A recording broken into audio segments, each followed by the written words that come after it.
Hello, welcome, Paglarifsi. My name is Alice Kanik-Glenn. I'm Inupiaq from Utqiagvik, Alaska, and you might know me from the Coffee and Quack podcast.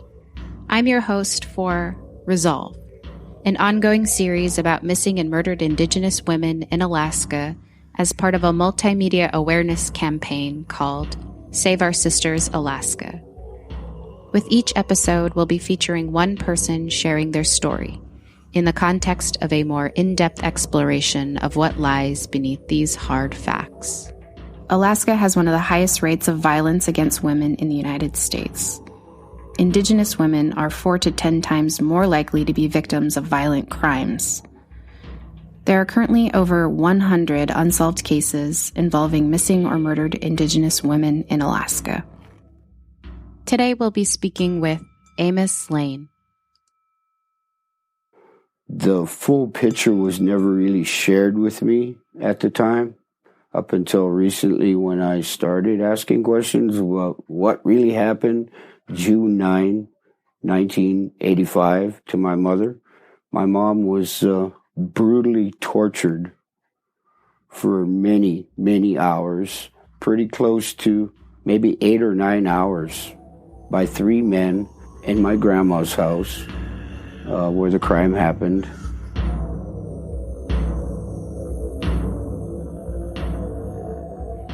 For our listeners, can you introduce yourself?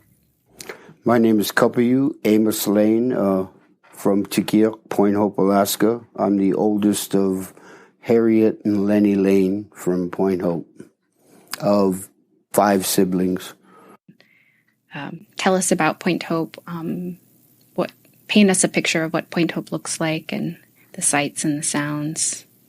You know what, Point Hope, growing up in the era of 64, when I was born, I grew up in the Old Town site where, everything truly was traditional.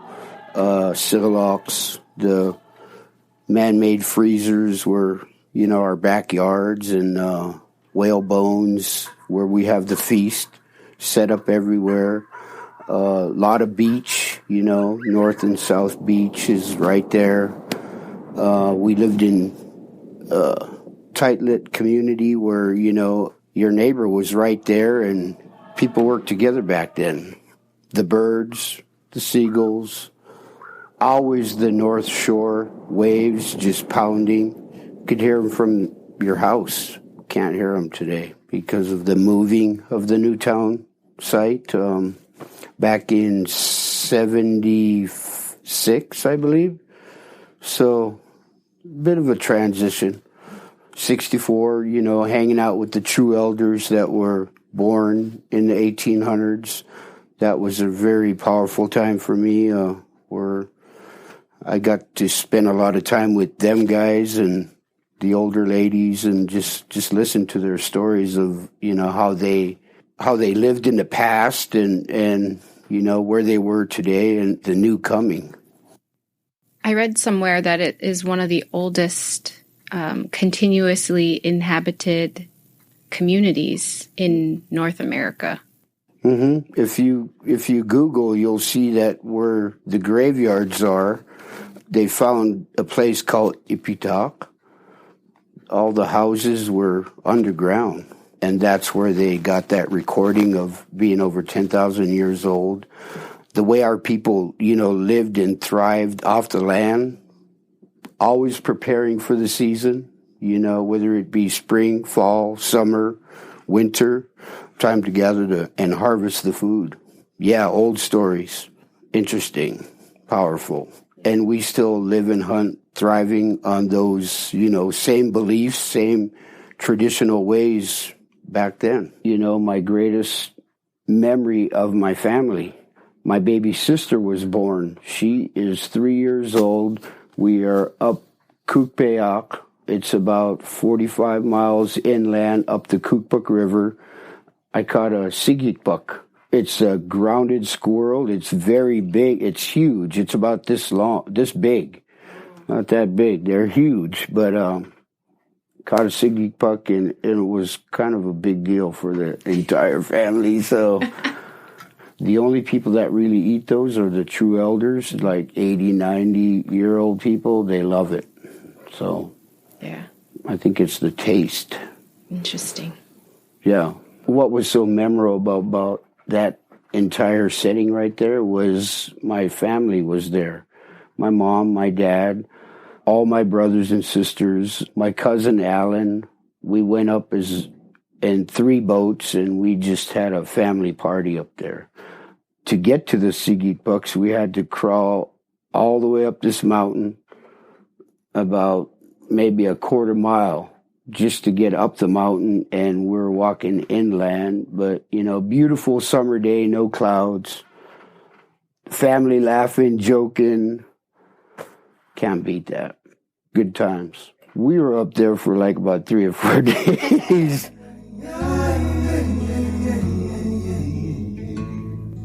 It's so beautiful, to be out on the land. And I think that's something that I really miss back home, is just the stillness, being out on the land. And you just don't get that here in Anchorage at all, especially with, 20 million airplanes flying up overhead, and so many people. But it's really like a humbling experience to be back home and just to be free, out camping. And you know what? And the transition with trees and no trees, that's 2 different worlds. Yeah. I grew up in Point Hope where there's no trees, so.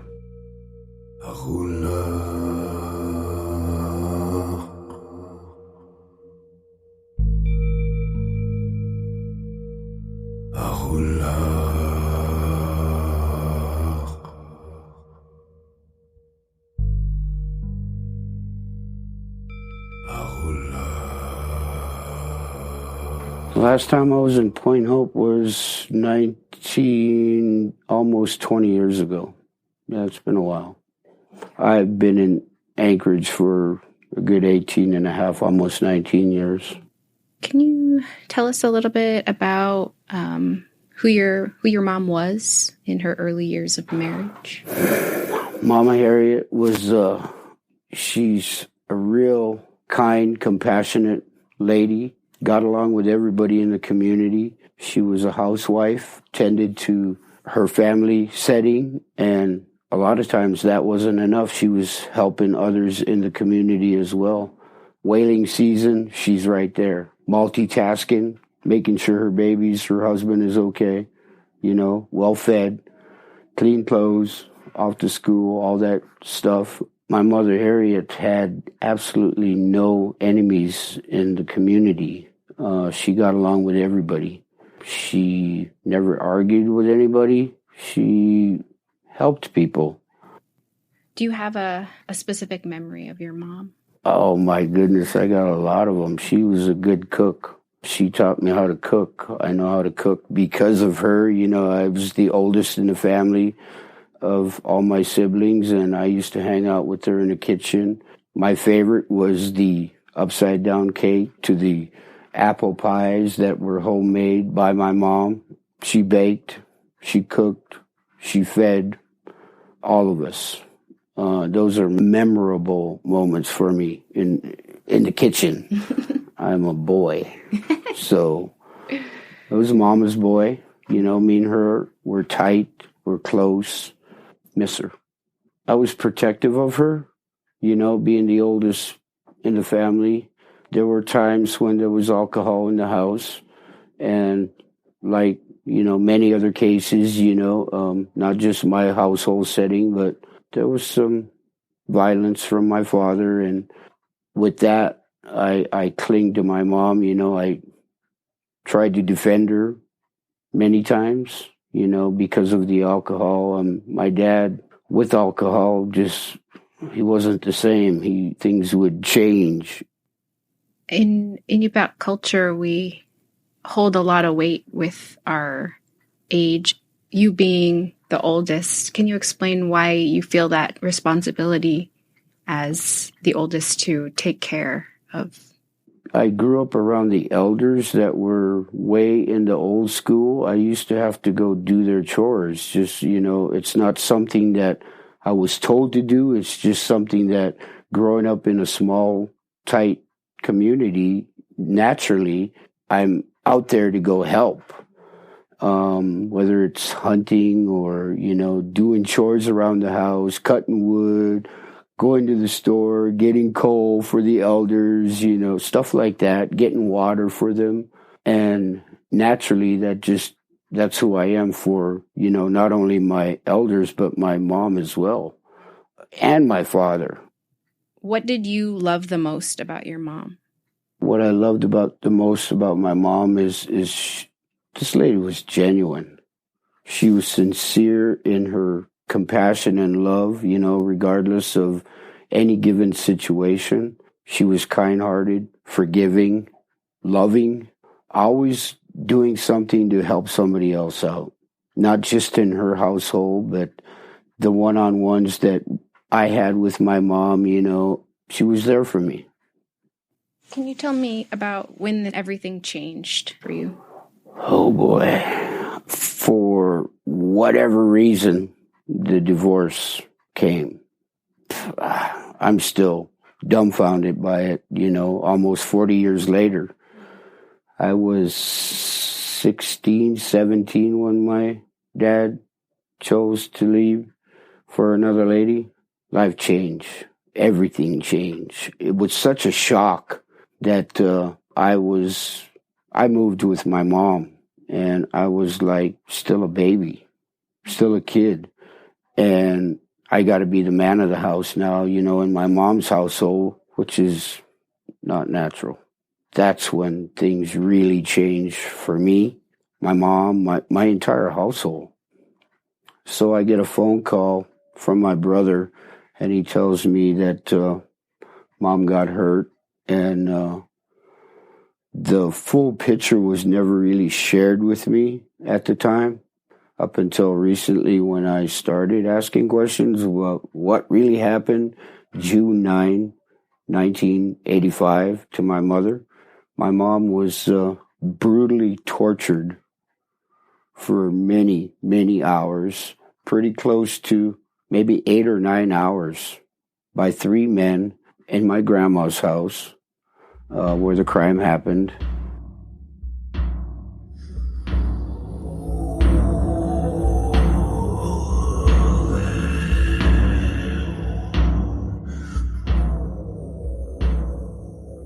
The North Slope Borough Police Department was called all night long. My mother was screaming all night long, and people from in their homes, a block and a half away heard what was going on all night long. Throughout the morning, it's my understanding that 3 men were involved as a result of what my mom had to go through that Sunday morning and Sunday night. She died within hours of the ambulance picking her up. Why didn't the North Slope Borough Police Department stop this when they were called? I have yet to find out why they didn't. Only one person was held accountable for rape. My understanding, there was 2 other gentlemen involved in this situation that, was there brutally taking turns torturing and raping my mother. When the officers did show up, it wasn't until the next day when my understanding and what a lot of people say, the evidence was cleaned up, the evidence was destroyed, gone. The room was cleaned. When the officers did show up, there was nothing to collect. Again, 30 plus years later, I'm finally asking questions. I don't know what really happened, but that's what people say happened. That's brutal.